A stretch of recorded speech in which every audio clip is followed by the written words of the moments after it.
नमस्कार. Cook with Sonal या आपल्या यूट्यूब चॅनलमध्ये तुम्हा सर्वांचं खूप खूप स्वागत आहे.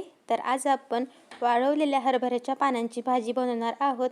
खूपच पटकन अशी ही भाजी तयार होते, कमीत कमी साहित्यात आणि चवीला मात्र अप्रतिम लागते. तर तुम्ही पाहू शकता, दिसायलाच किती सुंदर दिसते आणि तेवढीच ही भाजी टेस्टी लागते. तर चला ही साधी सोपी भाजी कशी बनवायची ते आपण बघूयात. तर त्यासाठी 1 वाटी सुकलेली हरभऱ्याची भाजी आपल्याला घ्यायची आहे आणि छान असा त्याचा चुरा करून घ्यायचा आहे. मोठ्या मोठ्या काड्या जर असल्या तर त्या आपल्याला बाजूला काढून घ्यायच्या आहेत. तर आता या भाजीमध्ये आपल्याला बेसन पीठ घालायचं आहे. तर ही 1 वाटी भाजी आहे, त्यासाठी 2 छोटे चमचे बेसन पीठ घेतलेलं आहे आणि ते याच्यामध्ये घालून घेऊयात. बेसन पीठ आणि भाजी आता आपल्याला व्यवस्थित अशी मिक्स करून घ्यायची आहे. तर पहा, पूर्णपणे भाजी आणि बेसन पीठ छान असं मिक्स झालेलं आहे. तर मस्त आता आपण भाजी बनवून घेऊयात. तर एका कढईमध्ये 2 पळ्या तेल आपल्याला गरम करत ठेवायचे. तेल गरम झालं की याच्यामध्ये अर्धा चमचा मोहरी घालायची आहे.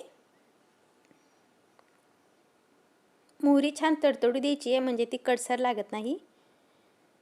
मोहरी तडतडण्याचा आवाज आला की याच्यामध्ये अर्धा चमचा जिरे घालायचे. 4 ते 5 लसूण पाकळ्या बारीक चिरून घेतलेल्या आहेत, त्या आपण याच्यामध्ये घालूयात. चिरून घेतलेला लसूण या भाजीमध्ये खूप टेस्टी लागतो. लसूण छान लालसर होऊन द्यायचा आहे. फोडणी करताना गॅस बारीक ठेवायचा आहे. फोडणी जेवढी खमंग असेल तेवढीच भाजी टेस्टी लागते. तर हा छान असा आता बारीक गॅसवरती हा लसूण आपल्याला लालसर होऊन द्यायचा आहे. तर लसूण मस्त आता लालसर झालेला आहे, छान त्याला रंग आलेला आहे. आता याच्यामध्ये अर्धा चमचा आपल्याला लाल तिखट घालायचे किंवा मग चवीनुसार सुद्धा तुम्ही घालू शकता. पाव चमचा हळद. गॅस आपल्याला बारीकच ठेवायचा आहे, जेणेकरून तिखट करपणार नाही. आणि आता याच्यामध्ये 2 ग्लास आपल्याला पाणी घालून घ्यायचं आहे. तिखट टाकलं की लगेचच याच्यामध्ये पाणी घालून घेऊयात. चवीनुसार मीठ घालायचं आहे.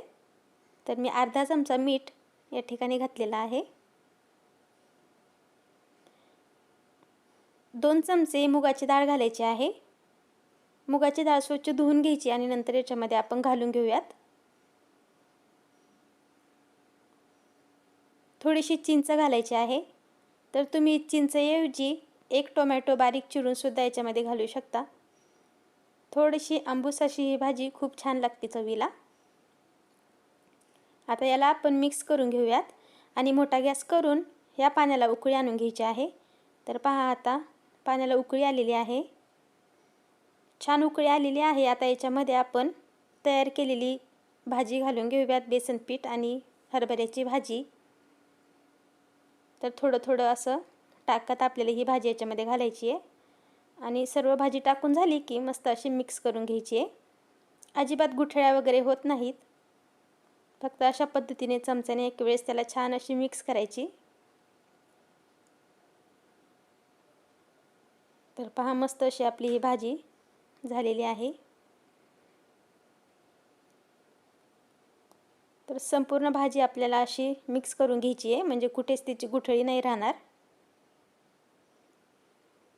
आता याच्यामध्ये शेंगदाण्याचं कूट घालायचं आहे. तर शेंगदाण्याचं कूट कच्चे शेंगदाणे जाडसर असे दळून घेतलेले आहेत, ते घालायचेत. तर पहा, छान जाडसर दळलेले आहेत. 2 चमचे शेंगदाण्याचं कूट आणि मिक्स करून घेऊयात.